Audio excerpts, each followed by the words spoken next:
अस्सलाम वालेकुम, मैं हूं सैयद शान हैदर। आज 9 मई 2022 है। इस वीडियो के अंदर मैं आपको बिटकॉइन की अपडेट दूंगा। सबसे पहले तो बिटकॉइन का टेक्निकल एनालिसिस होगा और लास्ट में आपको मैं जाके बताऊंगा कि जो बिटकॉइन की प्राइस है कितनी नीचे आ सकती है, क्योंकि बिटकॉइन की प्राइस जो है वो काफ़ी दिनों से और खुसूसन जो है ना वो एक दो दिन से काफ़ी नीचे आई है, काफ़ी स्पीड के साथ नीचे आई है। तो ये मज़ीद कितनी नीचे आ सकती है शॉर्ट टर्म में, और अगर ज़्यादा ही कोई पैनिक आता है तो और कितनी को नीचे आ सकती है। तो आपने बाइंग कहाँ कहाँ पे करनी है ये मैं आपको लास्ट पे जाके बताऊंगा। तो सबसे पहले हम देखें कि तो बिटकॉइन की जो प्राइस है इस टाइम 32,400 के पास चल रही है।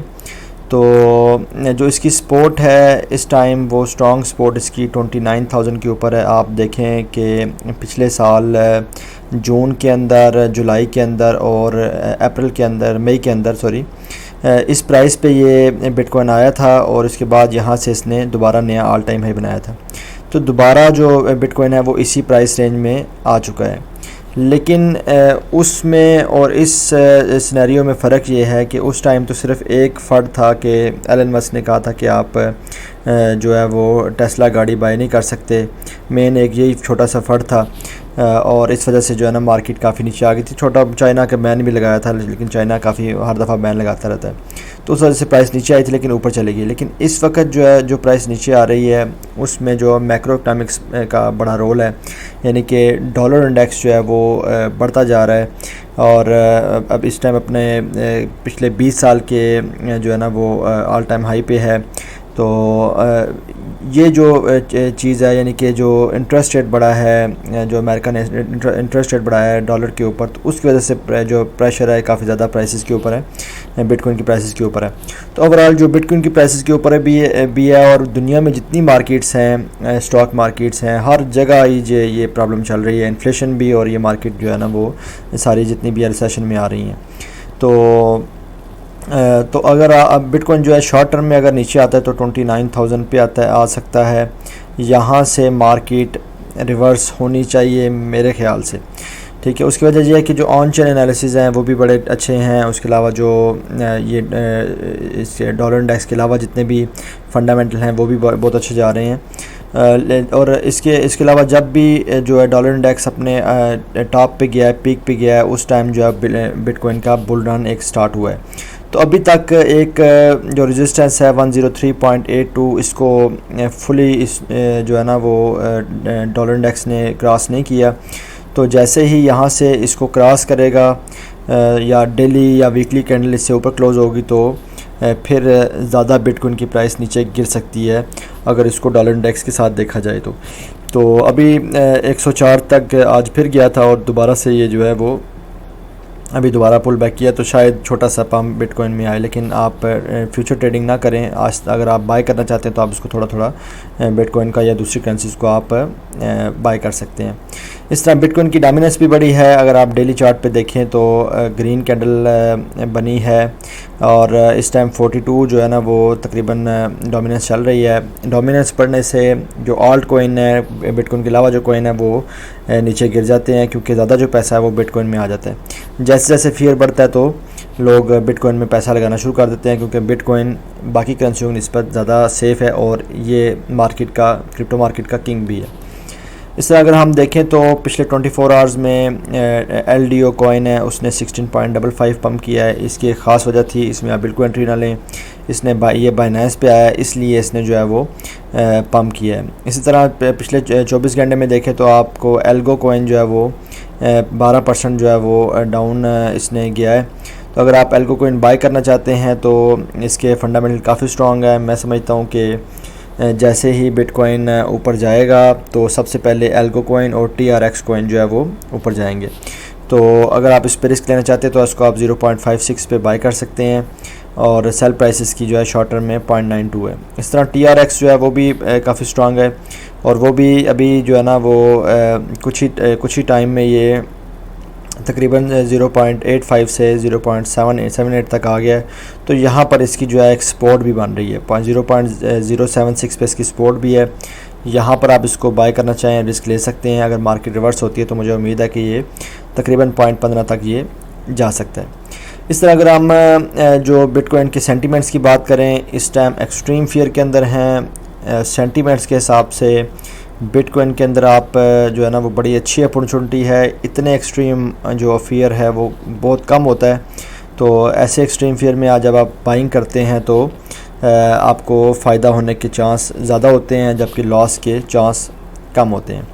इसी तरह अगर हम फंडामेंटल की बात करें तो मेटा यानी कि फ़ेसबुक ने जो है वो 3D वर्चुअल रियलिटी जो है ना वो NFT कंपेटिबल जो है वो इंस्टाग्राम स्टोरीज़ पे ये वर्क कर रहे हैं। यानी कि आप इंस्टाग्राम की स्टोरीज़ जो आएंगी वो आप अगर VR ग्लासेस लगाएंगे तो यहाँ पर जो NFTs हैं जो सपोर्ट करेंगी 3D विजुअल को, जो VR को सपोर्ट करेंगी, तो ये आप उस पर देख सकेंगे इंस्टाग्राम की स्टोरीज़ के ऊपर भी।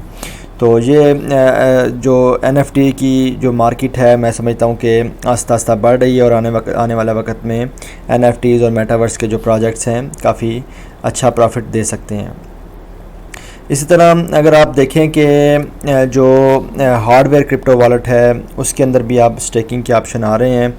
आप यहाँ पर कॉइन टेलीग्राफ पे ये इसको पूरा आर्टिकल आप पढ़ सकते हैं। बेसिकली जो अगर आपका हार्डवेयर जो क्रिप्टो वॉलेट है जिसको कोल्ड वॉलेट भी कहते हैं, बेसिकली उसको वो होता तो कोल्ड वॉलेट है, लेकिन ये है कि वो बेसिकली ऑनलाइन ही होता है। यानी कि आपकी जो क्रिप्टो जो होती है वो ब्लॉकचेन के ऊपर ही अवेलेबल होती है, तो वो होती ऑनलाइन ही है, लेकिन उसको जो है वो इंटरनेट से दूर रखा जाता है, इसलिए उसको हार्डवेयर वॉलेट कहा जाता है। तो ऐसे ऑप्शंस अभी आ रहे हैं कि बजाय आप सॉफ्टवेयर वॉलेट में स्टेकिंग करें जैसे ट्रस्ट वॉलेट में, मेटामास्क में, इनमें, तो हार्डवेयर वॉलेट में भी आप स्टेकिंग कर सकते हैं। तो फ़र्क ये है कि ये ज़्यादा सिक्योर है और जो ट्रस्ट वॉलेट और मेटामास्क वगैरह दूसरे इस तरह के वॉलेट हैं वो कम सिक्योर हैं। उस तरह अगर हम देखें तो एक जो बुरी न्यूज़ है वो अर्जेंटीना ने जो है वो कि सेंट्रल बैंक ने क्रिप्टो ट्रेडिंग बैन कर दी है जी। इसकी वजह से मैं समझता हूँ कि जो है वो एक फ़ंड जो पहले ही फैला हुआ है बिटकॉइन के अंदर वो नीचे आ रहा है, तो मज़ीद ये इसकी वजह से नीचे आ सकता है। और इनका जो है ना वो IMF ने इनको कहा था कि आप जो है वो क्रिप्टो करेंसी से दूर रहें, तब हम आपको जो है वो लोन वगैरह देंगे। इस वजह से जो है ना वो इन्होंने इसको बैन लगाया ट्रेडिंग को। इसी तरह अगर हम देखें तो प्राइस इसकी कहाँ तक आ सकती है, बिटकॉइन के नीचे प्राइस कहाँ तक आ सकती है, इसके बारे में हम देखते हैं। जो ये मैं आपके सामने चार्ट शो कर रहा हूँ, बिटकॉइन रियलाइज्ड प्राइस है इसकी। तो आप ये देखें कि ये जो लाइन है ये बिटकॉइन की रियलाइज्ड जो प्राइस है ये वो शो कर रही है, और यहाँ पर ये जो येलो कलर की आपको रेड लाइन ये बिटकॉइन की प्राइस है। तो आप देखेंगे यहाँ पर अभी जो इसकी रियलाइज्ड प्राइस है वो तकरीबन 25,730 के पास इसकी ये प्राइस आ रही है। तो ये रियलाइज्ड प्राइस होती क्या है कि जितना भी जो बिटकॉइन को जो माइन होने पे ख़र्चा आता है तो ये वो प्राइस होती है। तो आप देखिए कि इस टाइम जो प्राइस है 25, तो 25,000 इसकी जो प्राइस है, यानी कि यहाँ तक अगर प्राइस आती भी है तो उसके नीचे जो यहाँ तक प्राइस इसकी आ सकती है। हिस्टोरिकल देखा जाए तो इससे प्राइस इससे नीचे भी गिरी है, रियलाइज प्राइस से नीचे भी प्राइस आई है। यहाँ पर देखें आप, मैं अगर आपको ईयर दिखा सकूँ, 2019 के अंदर भी आई है, उसके अलावा यहाँ पर 2015-16 में भी आई है, और यहाँ पर आप देखें 2012 के अंदर भी आई है।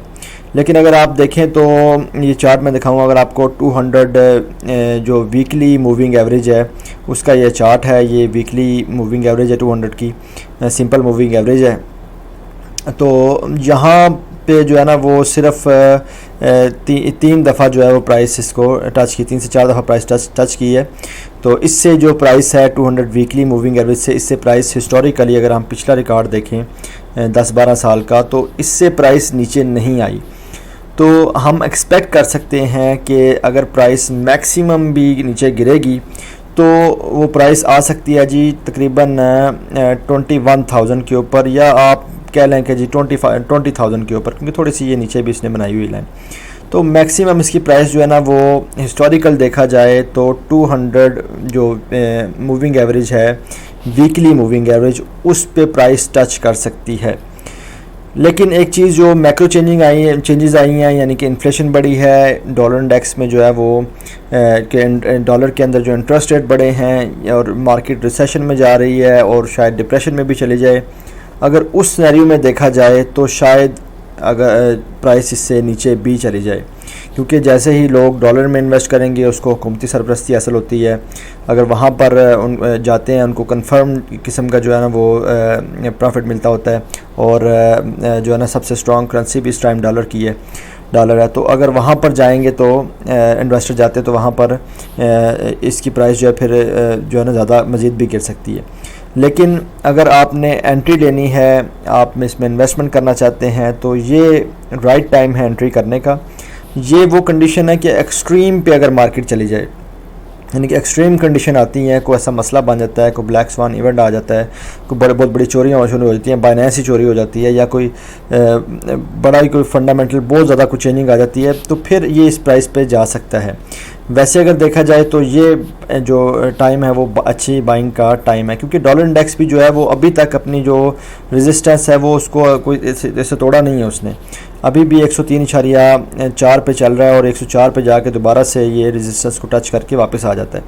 तो या तो हो कि अगर यहाँ से ब्रेकआउट हो चुका है, यहाँ से प्राइस ऊपर निकल गई है और पता नहीं है फ्री फॉल हो गई है, कहाँ जाके रुकेगी, तो फिर आप जो है उसमें थोड़ा सा डर भी सकते हैं। लेकिन डर के कुछ चीज़ सेल नहीं करनी है आपने, ये है कि आप मज़ीद जब नीचे जाती तो आप मज़ीद बाय कर सकते हैं। तो यहाँ पर आप देख सकते हैं कि आप जो मैं समझता हूँ कि अगर आप बाइंग करना चाहते हैं तो 29,000 पे बाई कर सकते हैं बिटकॉइन को, बड़ी अच्छी बाइंग होगी। उसके अलावा 24,000 के ऊपर आप बाई कर सकते हैं, 24,000 पे भी बड़ी अच्छी बाइंग होगी, और 20,000 के ऊपर आप बाई कर सकते हैं। इन 3 जगहों पे आप बाई कर सकते हैं। तो उम्मीद है कि आपको नुकसान कम होगा और फ़ायदा ज़्यादा होने के चांस हैं। आज तक के लिए इतना है जी। कल मैं एक नई वीडियो के साथ हाज़िर होऊंगा। तब तक के लिए अल्लाह हाफ़िज़, अस्सलाम वालेकुम।